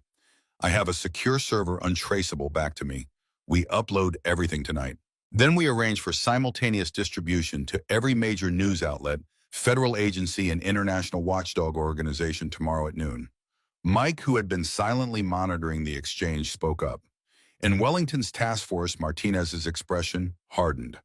"By noon, they'll have bigger problems than finding you." Connor considered the proposal, weighing options, risks, potential outcomes. "What about Ruby?" Martinez's gaze softened slightly. "My sister has a cabin upstate, off the grid, no paper trail connecting it to me or my family. She can stay there until this blows over." Charlotte watched the exchange with calculating eyes, her CEO persona fully restored, despite the dust and grime from their bank excursion. And what do you get out of this? Detective Martinez's laugh was without humor. The satisfaction of watching Harrison Wellington lose everything he's spent 30 years building. That's payment enough. Connor made his decision, the familiar clarity of combat focus settling over him. We'll need transportation, secure communications, and Murphy comes with us. Martinez raised an eyebrow. The guy in the bathroom, why Connor's expression was grim. Because he knows who gave the order for my brother to kill Charlotte's father. And I want names. The next 2 hours passed in a blur of activity. Martinez uploaded the contents of the flash drive to his secure server, then made arrangements for the cabin upstate. Mike prepared Ruby for travel, packing her small go bag with essentials and explaining in child-appropriate terms that she was going on a special adventure with Uncle Mike. Connor took Charlotte aside, speaking in low tones to avoid being overheard. You don't have to come with us. Martinez can arrange protection for you too. Charlotte's smile was sad but determined. 7 years, Connor. 7 years of building toward this moment. I need to see it through. There was something new in her expression, a clarity that had been missing before, as though the night's revelations had burned away some internal fog. My father wouldn't have wanted this. Not the way I was planning it. He believed in justice, not revenge. Connor recognized the shift, the reframing of purpose that often came after combat, after facing death, and making choices that couldn't be unmade. It's not too late to choose differently. Charlotte's eyes met his, steady and clear. I already have. As dawn approached, they finalized their plans. Mike would take Ruby to the cabin upstate, staying with her until the situation resolved. Martinez would return to his precinct, positioning himself to manage the fallout when the evidence went public. Connor, Charlotte, and a secured Murphy would relocate to a motel in New Jersey, where they would await confirmation that the evidence had been distributed as planned. Connor knelt beside the couch where Ruby was now awake, her dark eyes solemn in her small face. I need you to go with Uncle Mike for a little while. Just a few days. Ruby studied him with the unnerving perception of childhood. Is it because of the bad men? Connor nodded, never lying to his daughter about important things. Yes, but they won't find you and they won't hurt you. Uncle Mike will keep you safe until I come get you. Ruby's small fingers traced the lines of his face as though memorizing the contours. Are you going to hurt the bad men? The question pierced Connor's carefully maintained composure. This was the central fear that had haunted him since returning from Afghanistan, that the violence he had carried within him would someday spill over, tainting Ruby's life as it had his own. No, princess, I'm going to make sure they face consequences for what they've done. The right way. Ruby nodded, accepting his answer with the simple faith of a child who had never known her father to break a promise. Like when Tommy Parker had to apologize to the whole class for breaking my sculpture? Connor smiled despite the gravity of their situation. Something like that, but bigger. He gathered her into his arms, inhaling the sweet scent of her hair, committing it to memory. Just in case. I love you more than anything in this world. You know that, right? Ruby nodded against his chest. I know, Daddy. I love you too, even when you won't let me have the cereal with marshmallows. Connor's laugh was rough with emotion. Even now, facing danger and uncertainty, she could make him smile. Jennifer's gift to them both. Ruby's resilient spirit, her innate understanding that love persisted even through hardship. Charlotte watched this exchange from across the room, something complicated flickering across her face. Connor recognized that the pain of witnessing the family bonds she had lost, the connection that had been stolen from her by men like Wellington. As they prepared to leave, Murphy was brought from the bathroom, his hands secured behind his back, his earlier bravado entirely gone. He looked older in the harsh morning light, a man confronting the consequences of decades of bad choices. Where are you taking me? Connor checked the restraints, ensuring they were secure, but not cutting off circulation. Somewhere we can talk about Wellington, about the operation, about my brother. Murphy's laugh was hollow. You think knowing the whole truth will bring you peace? Trust me, it won't. Connor met his gaze steadily. I don't want peace, I want justice. Fancy words can lie all day long. Actions never do. They left the safe house as dawn broke over Brooklyn, the October sky painted in shades of pink and gold that seemed mockingly beautiful given the circumstances. Martinez departed first, returning to his precinct to begin laying groundwork for the evidence release. Mike followed with Ruby, driving a nondescript sedan with rental plates that couldn't be traced back to any of them. Connor, Charlotte, and Murphy took Martinez's personal vehicle, an aging Jeep Cherokee with tinted windows and New York plates. Connor drove Charlotte beside him in the passenger seat, Murphy secured in the back. They crossed into New Jersey as the morning rush hour began blending into the stream of commuters heading away from the city. The motel was exactly what Connor had specified, a faded roadside establishment that accepted cash, asked no questions, and featured rooms with clear sight lines to both the parking lot and the surrounding area. The kind of place that catered to truckers, traveling salesmen, and people who needed temporary anonymity. Connor secured Murphy to a chair in the corner of the room, then did a thorough sweep for surveillance devices, checking vents, light fixtures, smoke detectors. Charlotte watched this process with newfound respect, recognizing the methodical precision of a man trained to operate in hostile territory. Is this how you always travel? Checking for bugs, securing exits, maintaining situational awareness. Connor's smile was grim. Only when people are trying to kill me. With Murphy secured and the room cleared, Connor turned his attention to their captive. The bravado that had characterized Murphy at the warehouse was gone, replaced by the weary resignation of a man who knew the game was finally over. Tell me about Wellington, the whole operation. Start at the beginning. Murphy's side shoulders slumping in defeat. It started in the early 2000s. Small-scale money laundering for local construction firms, nothing fancy. Wellington was an assistant DA back then, ambitious, connected. He helped make problems disappear for the right price. Charlotte listened intently, her face a mask of controlled emotion as Murphy described the operation that had destroyed her family. By 2015, they'd expanded. International clients, drug cartels, arms dealers, politicians needing to hide campaign contributions. Wellington was a judge by then perfectly positioned to steer investigations away from the operation. Connor leaned against the wall, arms crossed, absorbing the information with the focused attention of a man assembling intelligence. And my brother, how did he get involved? Murphy's laugh was bitter. James Walsh, corrections officer with a gambling problem and a failing marriage. Wellington's people spotted him as a potential asset early on. Started by offering to cover his debts, then gradually increased their hold on him. By the time they asked him to eliminate Robert Harrison, he was in too deep to refuse. Charlotte's voice was steady despite the emotional weight of the conversation. Why my father? Why did they need him eliminated? Murphy met her gaze directly. Perhaps the first honest interaction they'd had, because he kept records, meticulous ones. We didn't know about them until after his conviction, when a routine cell search turned up notes he'd been making. He was documenting everything from memory rebuilding the ledgers that had been confiscated during his arrest. Connor's mind raced, connecting dots, seeing patterns, and Wellington ordered the hit. Murphy nodded slowly. Wellington gave the order. But he wasn't the top of the pyramid. The revelation hung in the air, heavy with implication. Charlotte leaned forward, intensity radiating from every line of her body. Who then? Who was above Wellington? Murphy's expression was a mixture of fear and resignation.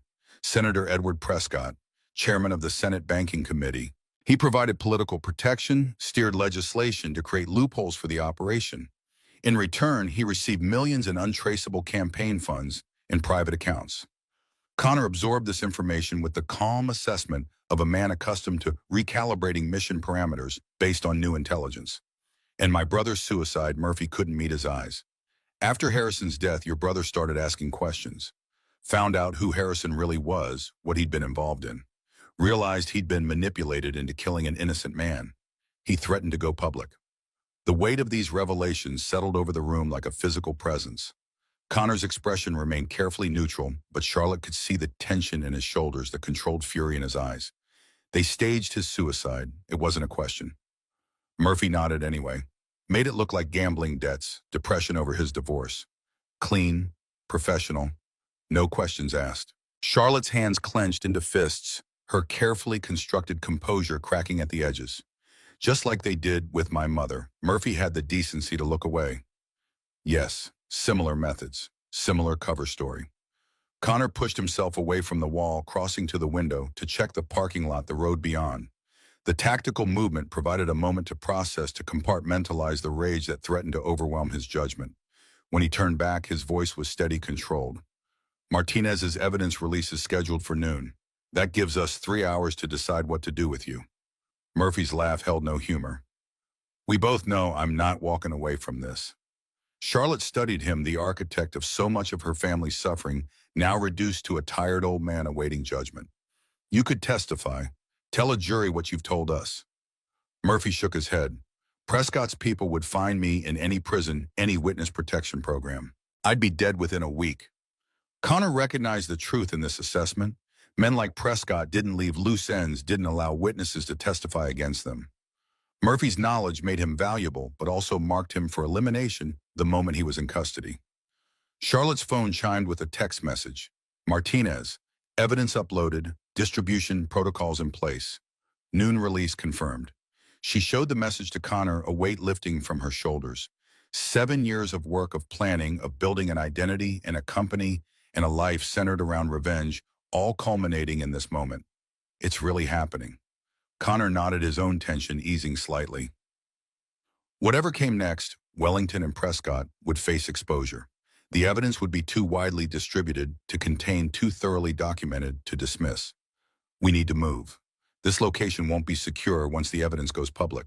Murphy watched this exchange with the fatalistic acceptance of a man who had run out of options. What about me? Connor considered the question, weighing justice against practicality, revenge against mercy. You're coming with us. Your testimony could be valuable if Martinez's case goes to trial. Murphy's laugh was hollow. If I live that long. Charlotte stepped closer, studying the man who had been part of destroying her family. You helped kill my father, drove my mother to suicide, left my brother and me orphaned. By rights, I should want you dead. Murphy met her gaze steadily, perhaps the first honest interaction they'd had. Yes, you should. Charlotte's smile held no warmth. But that would be too easy. You're going to live, Mr. Murphy. Live to see Wellington and Prescott exposed. Live to testify about their crimes and yours. Live with the consequences of what you've done. The strongest steel gets forged in the hottest fire. They spent the next hour preparing to move. Connor contacted Mike, confirming that Ruby had arrived safely at the cabin. The knowledge that his daughter was secure allowed him to focus fully on the immediate challenges. Charlotte used a burner phone provided by Martinez to check in with her company, issuing cryptic instructions to her second-in-command about contingency protocols they had established years earlier. Blackstone Security Solutions would survive its founder's sudden absence, continuing operations under temporary leadership. At 11:30, they loaded Murphy into the back of the Jeep and departed the motel, heading west on secondary roads that would be less likely to have traffic cameras or police patrols. Their destination was a hunting cabin owned by one of Mike's former rangers, a man who had left the service after losing an arm in the same IED blast that had taken Mike's leg. Connor drove with the hypervigilance of a man in hostile territory, constantly scanning for threats, varying his speed en route to shake any potential pursuit. Charlotte monitored news feeds on a burner phone, watching for the first indications that the evidence had been released as planned. At 12:07, the first headline appeared on a major news site, breaking federal judge implicated in massive money laundering scheme. Charlotte read the article aloud as Connor navigated a particularly winding stretch of rural highway. Federal Judge Harrison Wellington has been implicated in what authorities are calling one of the largest money laundering operations in U.S. history. Documents released simultaneously to multiple news organizations detail a sprawling criminal enterprise involving judicial corruption, financial fraud, and obstruction of justice spanning more than 2 decades. More headlines followed in rapid succession as the coordinated release took effect. Senate Banking Chair Prescott named in federal corruption probe. Blackstone CEO Rebecca Morrison revealed as Charlotte Harrison, daughter of wrongfully convicted accountant and exclusive inside the money laundering operation that corrupted federal judges and senators. By 12:30, the story had exploded across all major news platforms. Martinez sent a text confirming that federal agencies were already issuing statements, securing warrants, preparing for arrests. The evidence was too comprehensive, too well documented to be buried or dismissed. In the back seat, Murphy listened to these developments with the resignation of a man watching the inevitable approach of consequences long delayed. What happens now?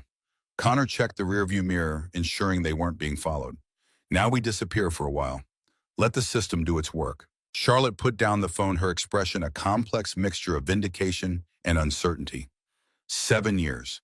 Everything I've done, every decision I've made, every relationship I've formed or avoided, all of it was leading to this moment. Connor recognized the tone in her voice, the sudden emptiness that came when a mission was completed, when purpose evaporated, leaving only the question of what came next. And now Charlotte stared out the window at the autumn landscape trees aflame with October colors. I don't know. I've been Charlotte Harrison pretending to be Rebecca Morrison for so long, I'm not sure who I am without the mission. Connor understood this disorientation better than most. He'd experienced it himself after leaving the military after losing Jennifer. The vertigo of purpose, lost of identity, unmoored. You rebuild, one day at a time. The hunting cabin appeared as the sun began to set, a rustic structure nestled in a clearing, surrounded by pine trees. Simple, isolated, defensible. Connor secured Murphy to a chair in the main room, then did a thorough sweep of the perimeter, checking sight lines, potential approach routes, escape paths. Charlotte watched this process with new understanding, seeing beyond the methodical movements to the experiences that had shaped them. Connor Walsh wasn't just a plumber who had served in the military. He was a man who had been forged in combat, who carried those lessons in every fiber of his being. As night fell, they monitored the unfolding story on the cabin's ancient television. Wellington had been taken into custody, his home and offices raided by FBI agents. Senator Prescott was reportedly cooperating with authorities, already negotiating terms for reduced charges in exchange for information about higher-level participants in the money laundering operation. The world was cracking open, secrets spilling into the light, powerful men facing the consequences of decades of corruption. And in a rustic cabin in the woods, Charlotte Harrison watched it unfold with the strange detachment of a woman who had achieved her life's purpose and now stood on the precipice of an unplanned future. Connor joined her on the cabin's small porch, offering a cup of coffee from a dented percolator they'd found in the kitchen. Martinez called. Wellington is talking, naming names, dates, accounts, trying to save himself by sacrificing others. Charlotte accepted the coffee, her hands curling around the mug for warmth in the October chill. And Prescott Connor leaned against the porch railing, his posture relaxed for the first time in days. Already cutting deals, offering evidence against international clients' offshore accounts, political connections. The kind of information that could bring down governments. Charlotte sipped her coffee, the bitter liquid warming her from within. So it's really over. Connor nodded, his gaze on the darkening forest. This part is. What comes next is up to you. Charlotte studied him in the fading light, seeing the soldier, the father, the man who had lost as much to Wellington's conspiracy as she had. What about you? What comes next for Connor Walsh? He considered the question, feeling the weight of choices yet unmade. I get my daughter back. Return to fixing pipes instead of fixing conspiracies. Try to build something normal. Charlotte's smile held a sadness born of understanding. Do you think that's possible? After everything we've seen, everything we've done? Connor's answer was measured, honest. I don't know, but I owe it to Ruby to try. They stood in companionable silence as darkness settled over the forest, stars appearing one by one in the clear October sky. Two people from different worlds drawn together by shared loss, by a conspiracy that had taken their families and altered the courses of their lives. Inside, Murphy slept fitfully in his secured chair, a man haunted by the ghosts of his choices.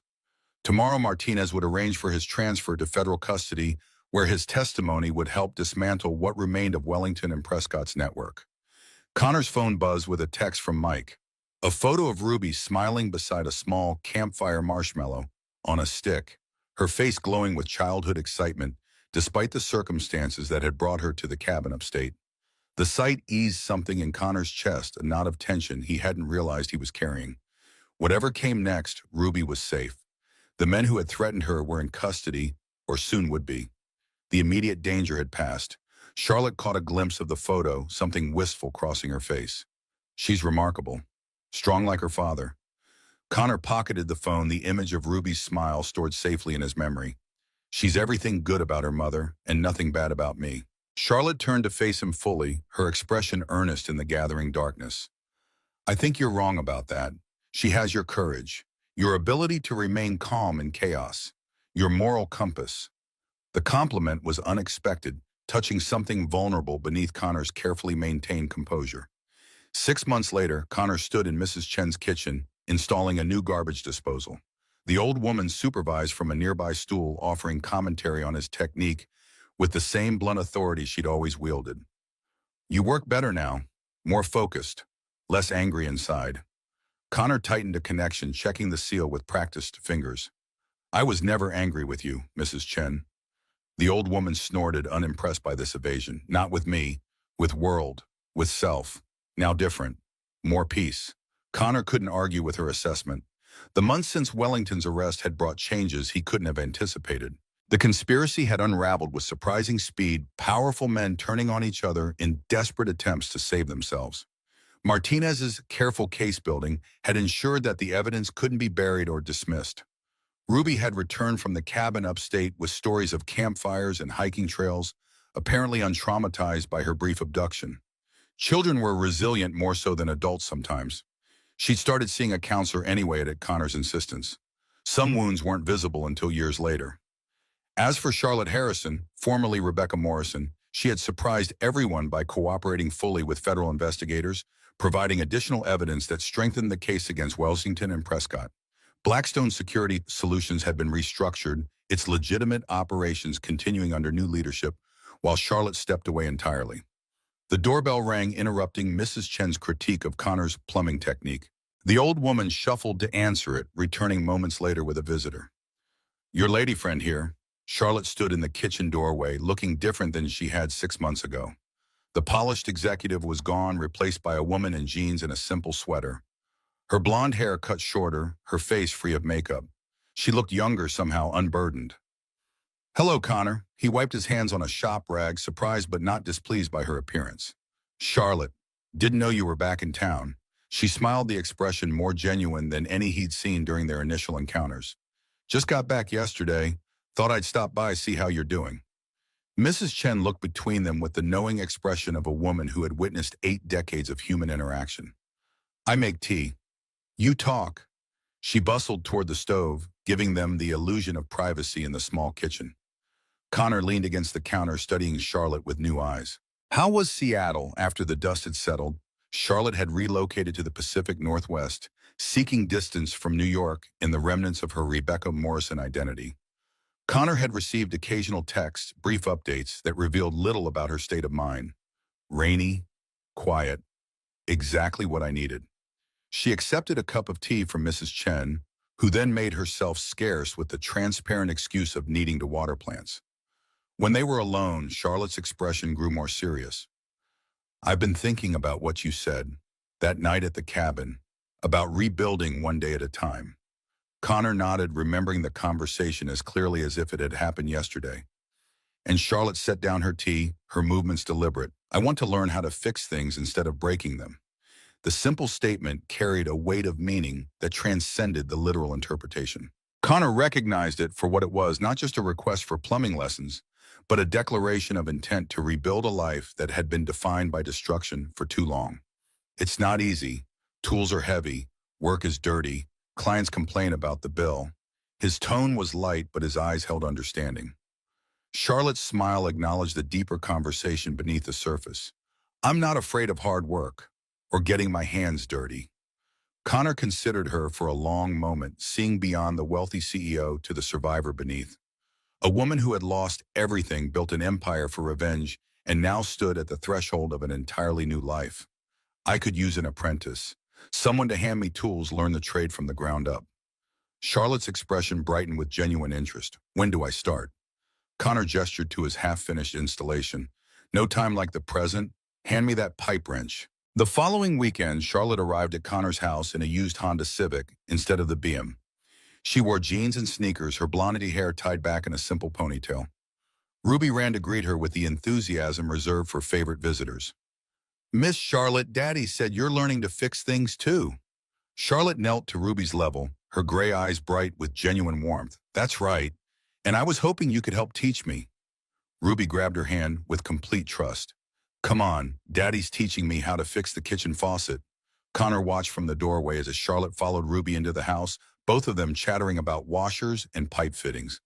The woman who had orchestrated an elaborate revenge plot was gone, replaced by someone trying to learn what normal life looked like. It wouldn't be easy. Trust would have to be rebuilt day by day, choice by choice. But sometimes broken things could be fixed, made stronger than they'd been before. Sometimes people got second chances they didn't deserve, but needed anyway. The afternoon sun slanted through the kitchen windows as Connor taught Charlotte the basics of plumbing repair. Her hands were quick and precise, learning the feel of tools, the logic of water pressure, and sealed joints. Ruby provided running commentary explaining each step with the authority of someone who'd been Connor's apprentice for months. You have to feel when it's tight enough, Ruby instructed seriously. Too loose and it leaks. Too tight and you break something important. Charlotte smiled, her expression lighter than Connor had ever seen it. That sounds like good advice for more than just plumbing. As evening approached, Charlotte helped Ruby with homework while Connor prepared dinner. The domestic scene felt strange and right at the same time, like pieces of a puzzle he'd never realized were missing. They ate spaghetti and garlic bread while Ruby told Charlotte about her school projects, her friends, her dreams of becoming either a plumber like her daddy or an astronaut depending on the day. Charlotte listened with the focused attention of someone learning how families worked, how love was built through small daily choices rather than grand gestures. After Ruby went to bed, Connor and Charlotte sat on the back porch with coffee watching stars emerge in the clear October sky. 1 year since the night at the grocery store that had changed everything. Thank you, Charlotte's voice was quiet in the darkness, for giving me this chance, for letting me be part of something good after all the damage I've done. Connor leaned back in his chair, studying her profile in the moonlight. Ruby likes you. That's not easy to earn. Charlotte wrapped her hands around her coffee mug, seeking warmth. She's remarkable. Strong like her father. Connor's throat tightened. You said that once before. Charlotte turned to look at him directly. I meant it then. I mean it now. Connor shook his head, still struggling to see himself as others did. I'm a killer. I've taken lives, and part of me enjoyed it. Charlotte's smile was sad and wise. I spent 7 years planning to destroy Judge Wellington's family. I was going to hurt innocent children to satisfy my need for revenge. You showed me a different path. She paused, choosing her words carefully. Sometimes the strongest people are the ones who've been broken and chose to heal instead of breaking others. Connor's phone buzzed with a text from Mrs. Chen asking if he could check her water heater tomorrow. Normal life, normal problems with logical solutions. He typed back a quick agreement before pocketing the phone. So what happens now? Charlotte smiled, and for the first time it reached her eyes completely. Now I learn how to build instead of destroy. How to fix things that are broken, including myself. Connor nodded slowly. That's good work if you can find it. She laughed softly. I have an excellent teacher. 2 of them, actually. Inside the house, Ruby called out from her bedroom. Daddy will miss Charlotte. Be here for pancakes tomorrow. Connor looked at Charlotte, seeing hope and fear warring in her expression. She'd learned that families weren't built on perfect people, but on people willing to choose each other despite their flaws. What do you think? He asked. Charlotte's voice was barely a whisper. I'd like that very much. Connor called back to Ruby. Yes, Princess. Miss Charlotte will be here for pancakes. Ruby's delighted giggle drifted through the walls, the sound of a child who knew she was safe, loved, and part of something bigger than herself. The night air carried the scent of falling leaves and wood smoke from neighboring chimneys.